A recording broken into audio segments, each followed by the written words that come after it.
I'm Allison, and I'm a compulsive overeater. I very gratefully weigh and measure 3 meals a day from the Gray Sheet. I commit those meals to my sponsor. I don't eat in between no matter what, and abstinence is the most important thing in my life without exception. Grateful to be here. Grateful to be able to say that also. In the beginning, I just paid it lip service. It didn't really mean that much to me. I didn't really understand the positive, vigorous attitude toward Gray Sheet abstinence.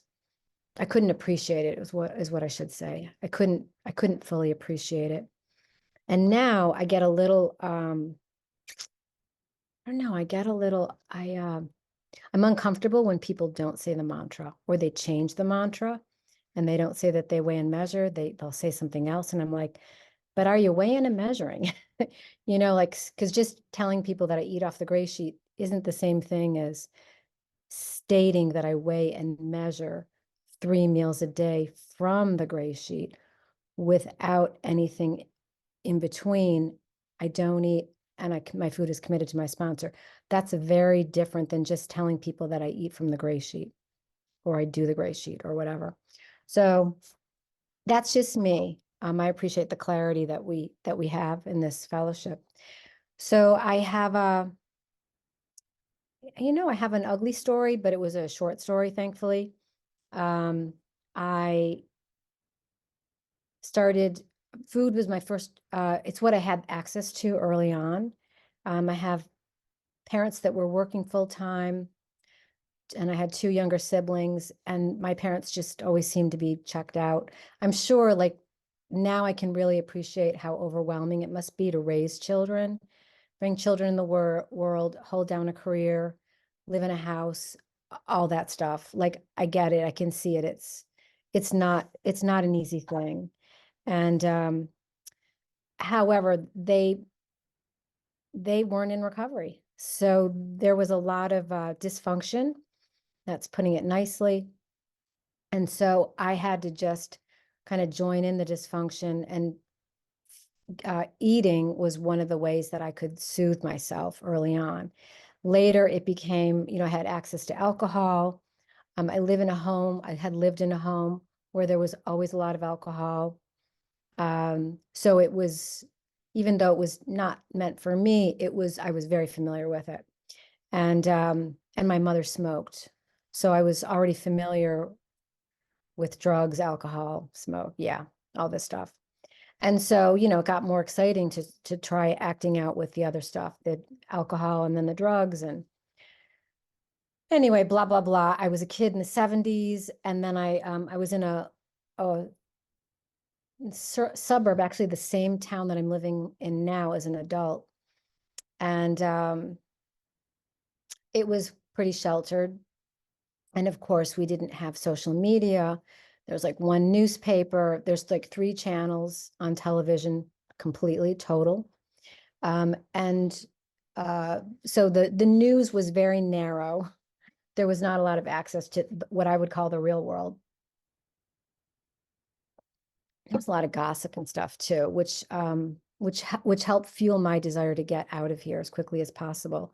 So my goal was to graduate high school and then move to New York City, which is what I did and what I still do.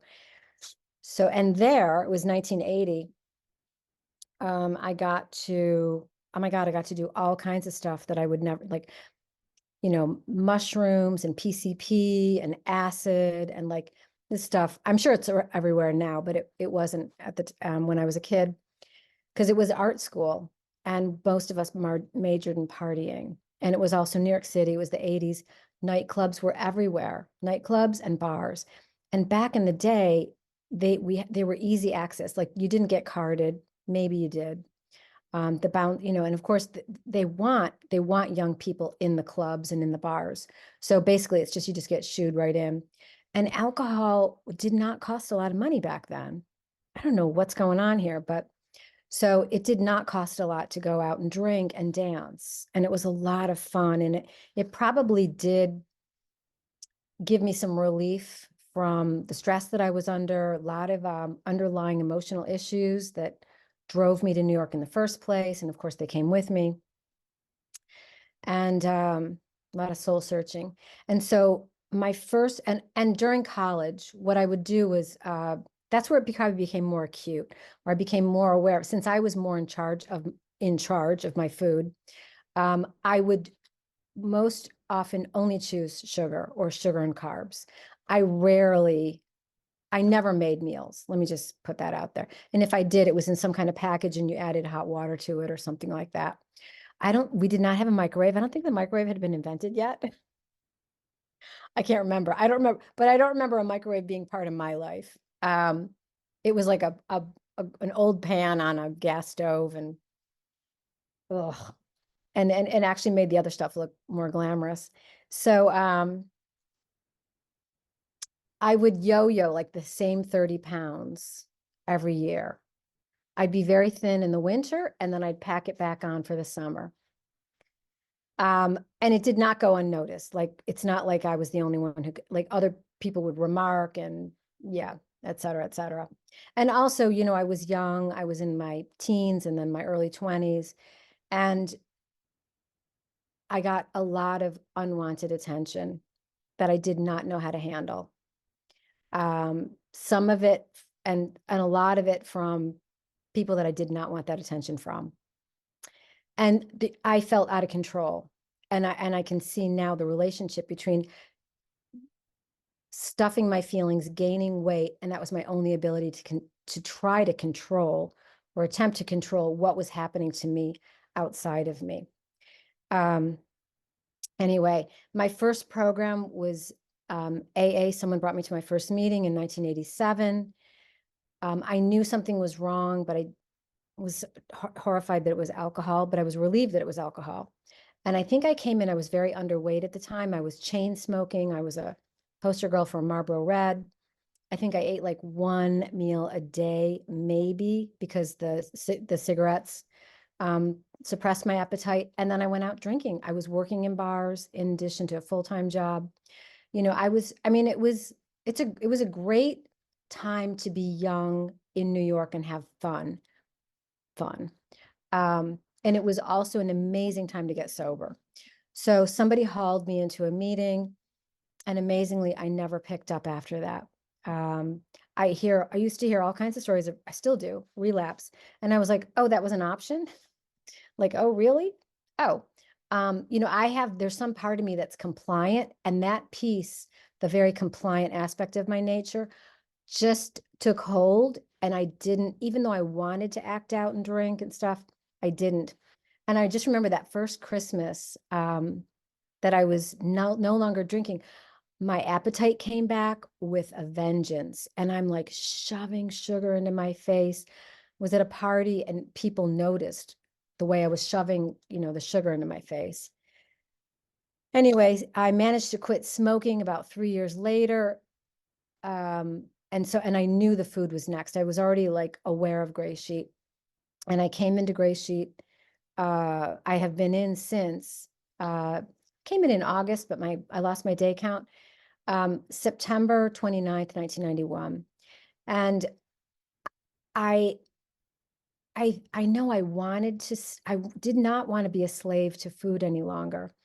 And I remember those first 90 days really wrestling with, that the voices got really loud, since I couldn't smoke them away. I couldn't binge them away. I couldn't starve them away, which is what I was used to doing.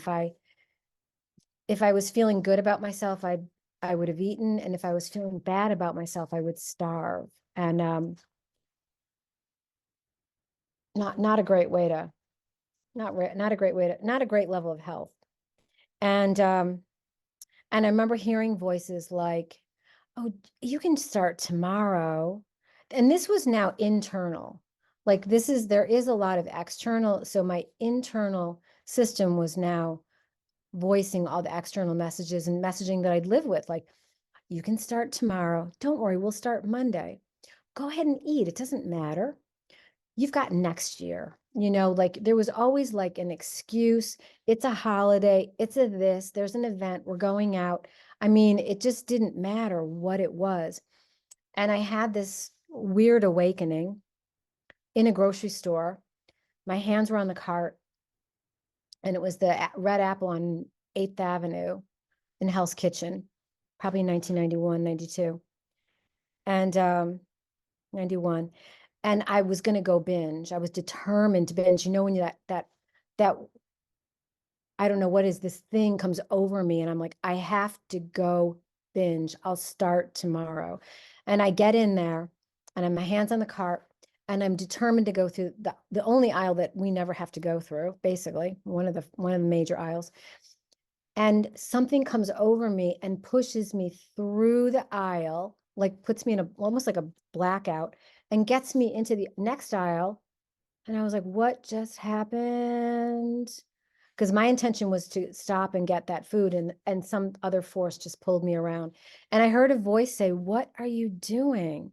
You've got 7 days off of sugar. Like, what are you going to do? Wait until you're 50 to get, to deal with your food? Now, 50, I realize that's insulting. But at the time, I was 29. So 50 was like dinosaur. Like, I was never going to turn, I was just going to be 29 forever. And I am now 62. 50 is young. But that voice of reason came through me and was like, why are you going to throw away? I saw it was like the throwing away of the days.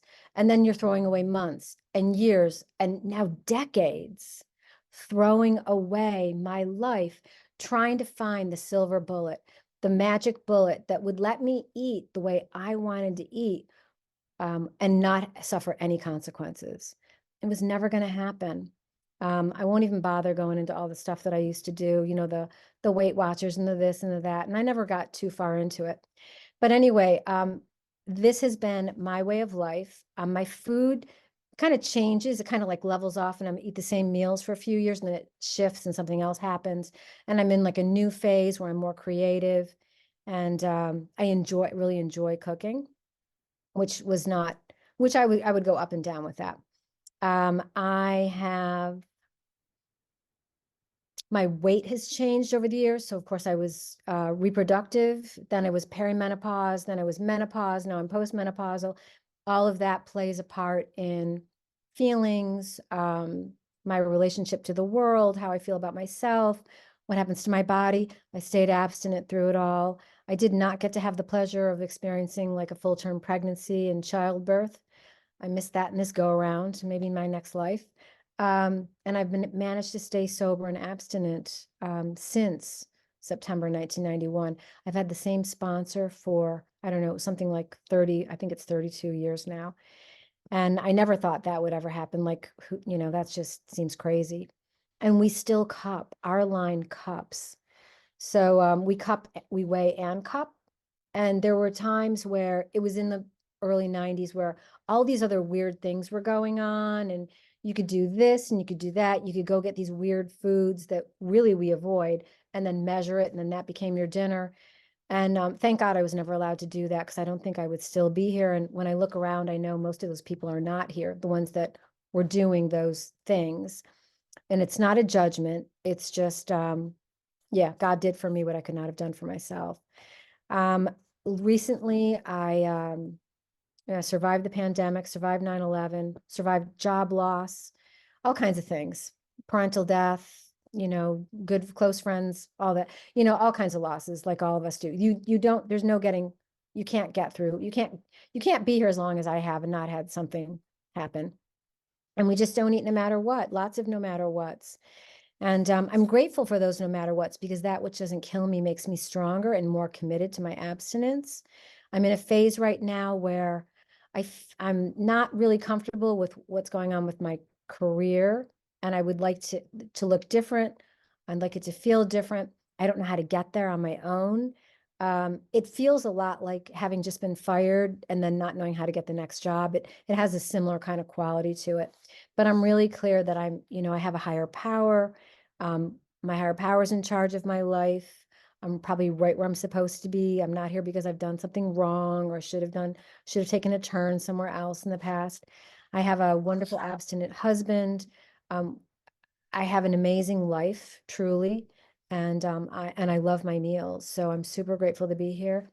And thank you so much for Theta for inviting me to speak. Thanks, everyone, no matter what.